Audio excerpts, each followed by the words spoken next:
ہندوستان دنیا کی ان قدیم تہذیبوں میں سے ایک ہے جہاں 6 صدی قبل مسیح میں سکوں کا رواج عام ہو گیا تھا۔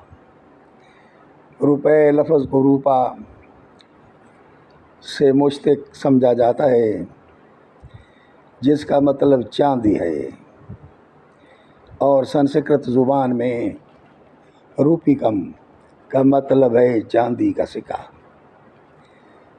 روپیہ لفظ اصلاً سن 1545 کے درمیان میں شیر شاہ سوری کی طرف سے جاری کیے گئے چاندی کے سکوں کے لیے استعمال کیا گیا۔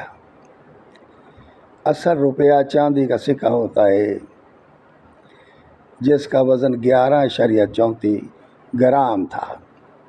یہ سکے برطانوی راج میں بھی مستعمل رہے۔ روپیہ بھارت، نیپال، ماریشس، سری لنکا، بنگلہ دیش، سیشلز، انڈونیشیا کی بھی کرنسی ہے۔